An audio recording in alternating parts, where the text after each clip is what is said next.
G'day, it's Robbie again. Well, when you're doing metal work, you've never got enough tooling. That's always the situation. And quite often, you know, you'll be working on stuff, say like this pulley centre, or there's a gudgeon pin, hard metal, just with a scrap. Say for instance you want to open that hole out. Now I mean, okay, you could run a drill through this one and drill that out. But a hardened gudgeon pin, you know, if you're using that to make up something, you're not going to drill that out with a drill very quickly. I tell you, this stuff's rock hard.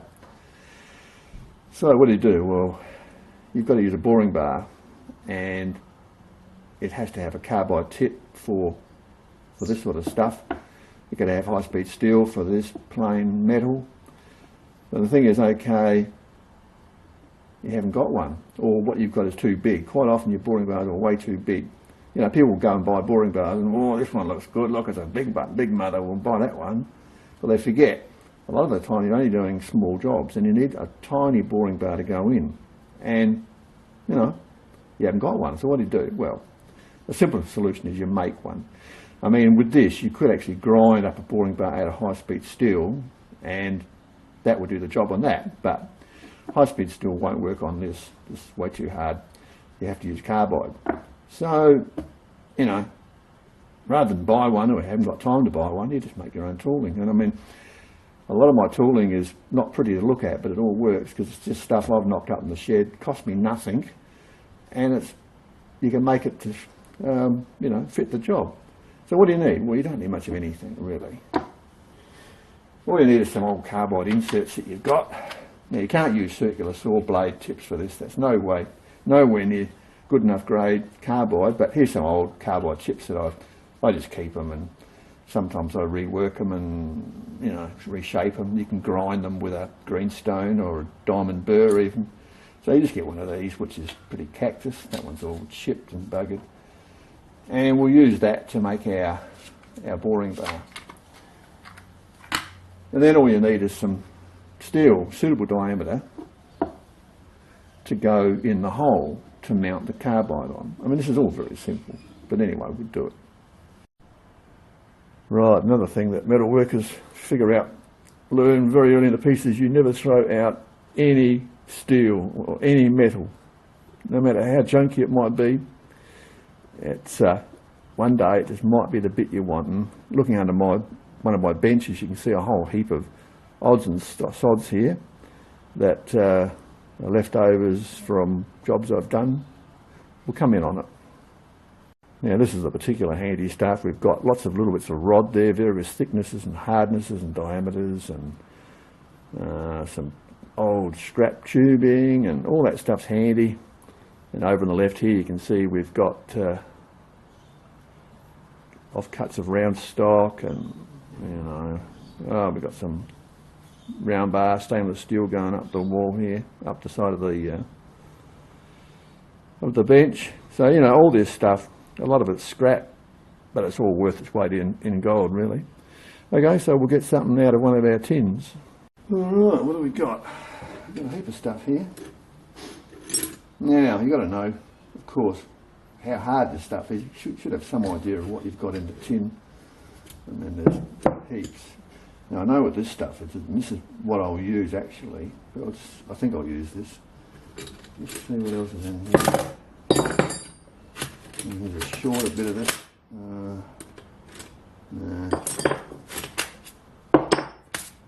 What's that? That looks like it might be hard.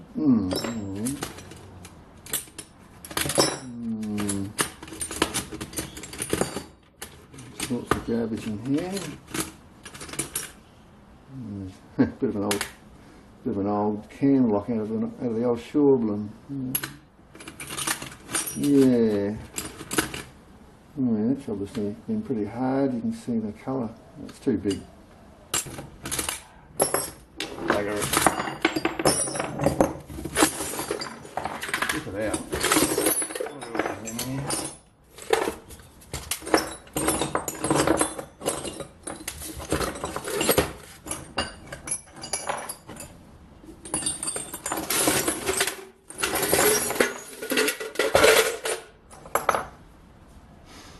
do like that, that's a good diameter. It's nice and small.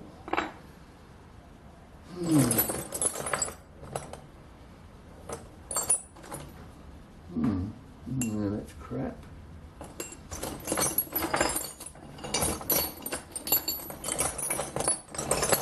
I want more clearance, so it's just, you know, too big for that job. So I've got out another tin of bits and pieces. I mean, you've got to keep all this stuff. And what I see right on top, a nice hardened pin. Now that's perfect. That is exactly what we want. That's the right diameter. Plenty of clearance. That will do really small stuff. This is perfect. And I mean, you know, God knows what it came out of, but that's what you want. Something like that. Perfect diameter. Perfect sort of metal. Right, we'll get on with it. All we need now is a scrap carbide insert, willing to sacrifice itself for the sake of humanity. Alright, we get man's favourite tool, the hammer. Even a chimp can use this. And we get a bit of rag. Put our carbide in the rag. And we give it a few good smacks with a hammer.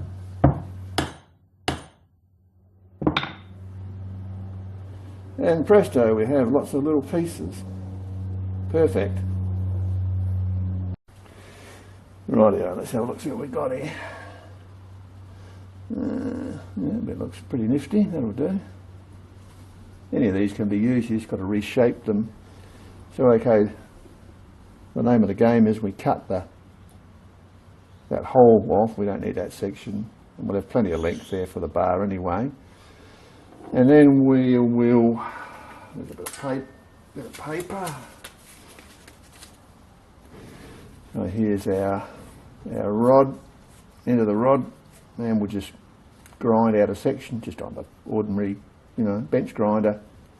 Take that section out, and then our bit of carbide will sit in there. And that will be our boring bar. Then all you got to do is grind some flats on the bottom of your rod to mount it in your tool post, and you're good to go. It's that easy.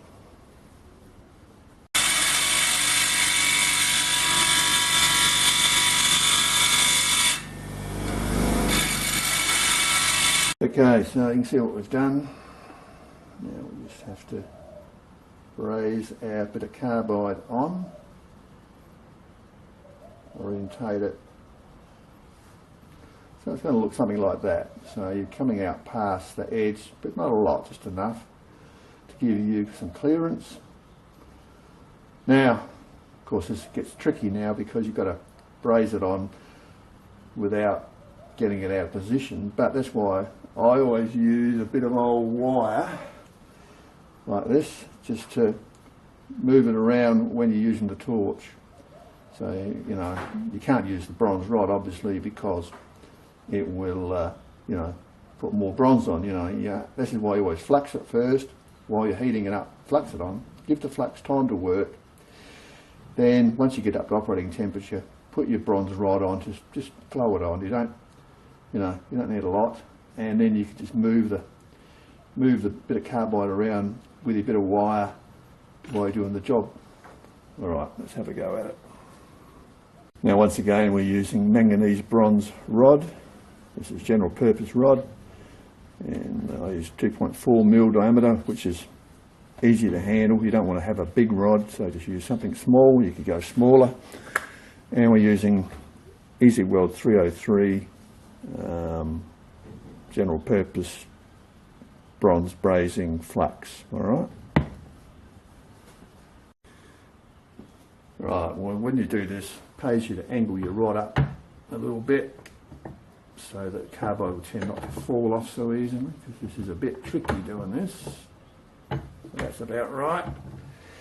And then what we'll do is we'll key this first. So we'll get some bronze on there, and then we'll put the carbide on afterwards. So let's get cracking.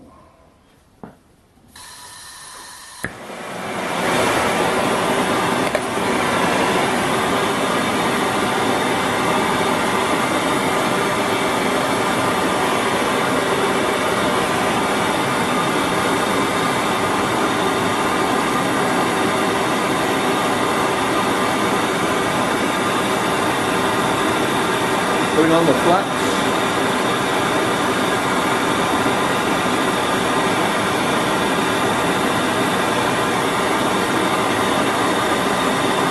Now this gives the flux time to work.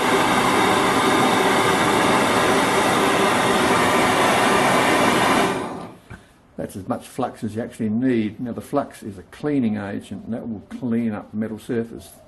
This is why, you know, I don't like coated rods. You put the flux on first, then when you've got the flux on and it's worked a bit, well then you can melt your rod on. Alright.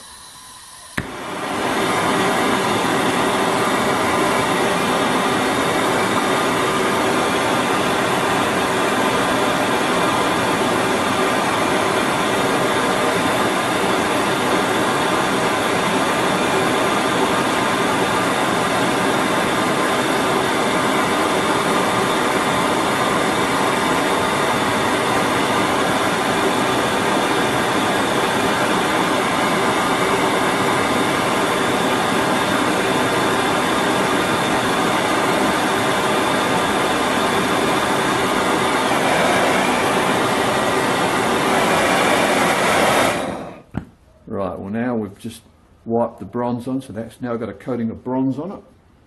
So now we'll put our little bit of carbide on without burning ourselves, and then we'll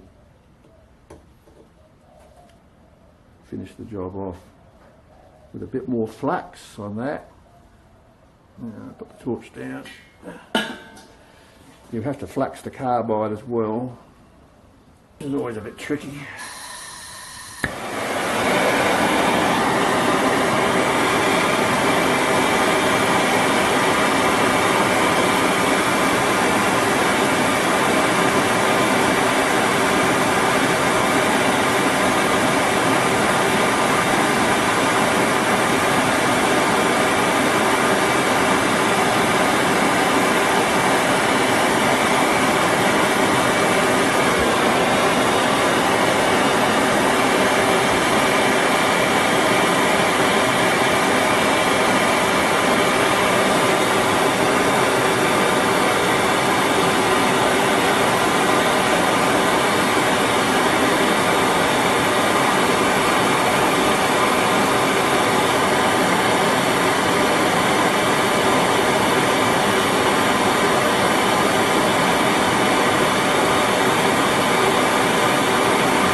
That's good.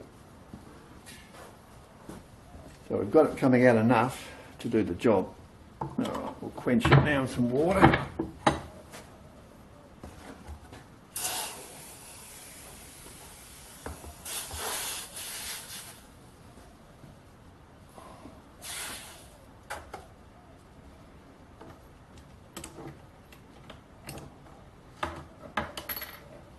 Right, so she's just been quenched in a bit of water.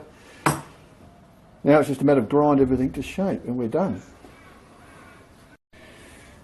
Now when I did this, you would have noticed I was feeding the rod in on the back side of the carbide. So the bronze was going down between the back edge of the carbide and capillating under. If you try and feed the bronze in from any other edge, you're going to probably knock the bit of carbide off the base metal. So yeah, as you can see, that's all well bonded on. That will never come off. And of course, using manganese bronze is extremely strong. And overall, yeah, that's worked out pretty much how I wanted it. Pretty much. So now we just grind it into position, clean things up, grind some shape onto it with the regular grinder, and then we'll finish off with the greenstone just to sharpen it up in the right profile. And I mean, at this stage we haven't got a base, a flat base, and we can put it in any position we like. So you always grind the base on last, and that way you can allow for any, positioning of the angling of the tip. Okay, let's do some clean up.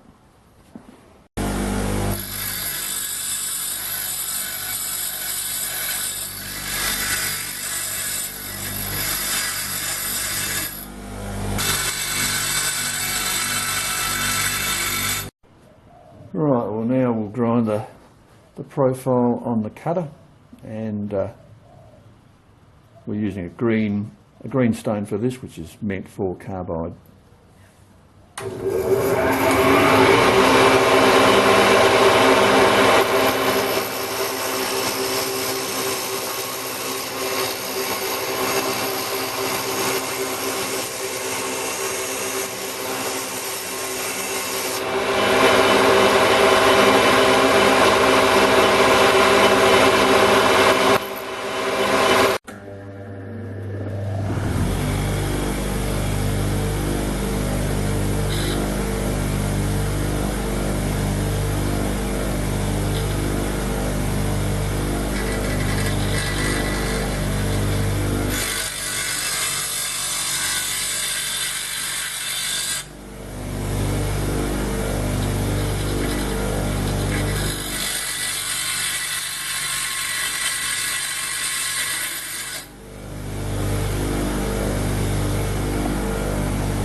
That's about right. We're on fine feed.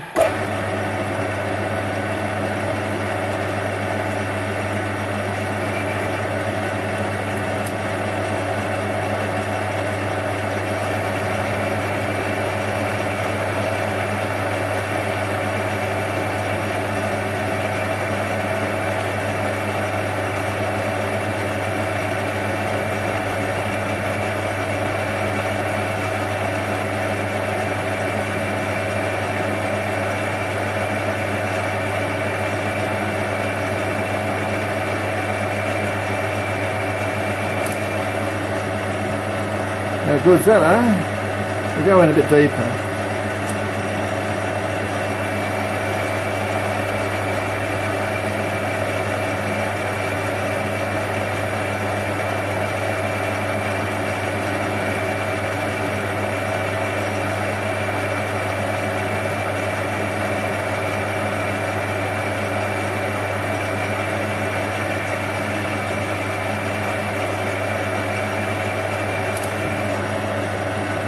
And deeper again.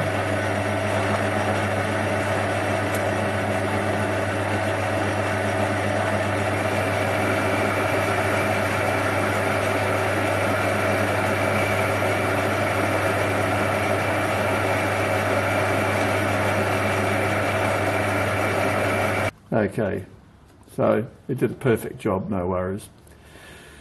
So the angle's pretty right. I mean, you can play around with these angles to get them, give it more or less relief. Put a chip breaker on it. This is just basic grind. I mean, it's nothing fancy, and it's got a very slight relief and chip breaker.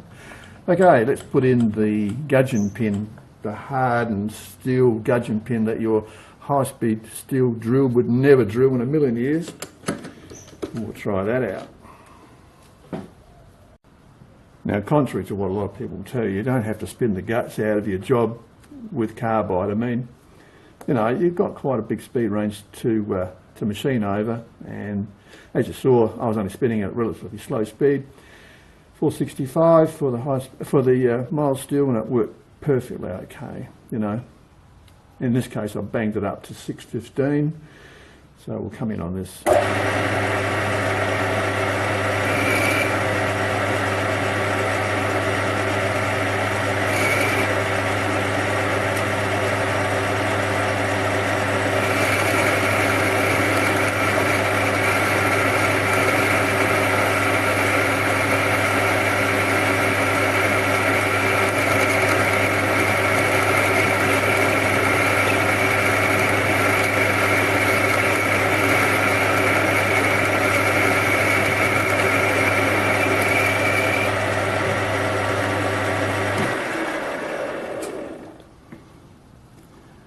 It did it, but it's not doing a very good finish. Alright, we'll go on to medium feed. Too slow, I think.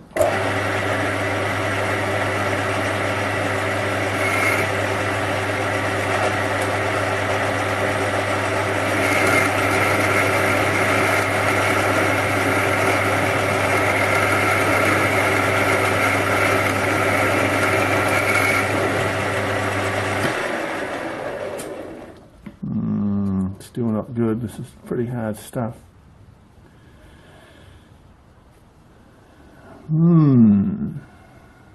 It's doing it, but not very well. Might just reprofile that tip a bit. Might round it off a bit. Might be a bit too chisel nosed.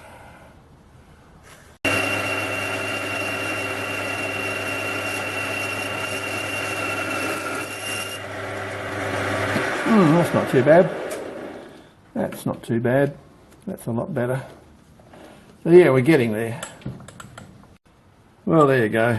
That looks pretty good. I mean, I'd be happy with that. And a little boring bar worked good. Didn't cost a cracker. It's just old scrap carbide, a little bit of time. So, you know, I can do this, you can do this. All you need is get yourself a MAP gas gun, or, you know, if you've got a Bullfinch torch or Oxy LPG or Oxy set, you can easily make up your own tooling. Save your bundle, doesn't matter how it looks. I mean, this looks reasonably okay, and you can make the stuff to the size of the job. You know, the number of times you'll be working and, you know, you'll machine up a bolt, or you'll have a bolt to fit in a hole or something, and it's just one drill size either way wrong.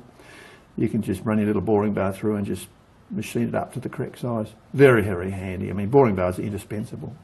All right, well, that's it from me. I hope you got something out of that. Found it interesting. As I said, easy peasy to do. Just takes a little bit of time, and you, as I said, you probably have to play around with the profiles until you get exactly what you want. But yeah, at the end of the day, it does the job. All right, that's it from me. See you next time. Cheers.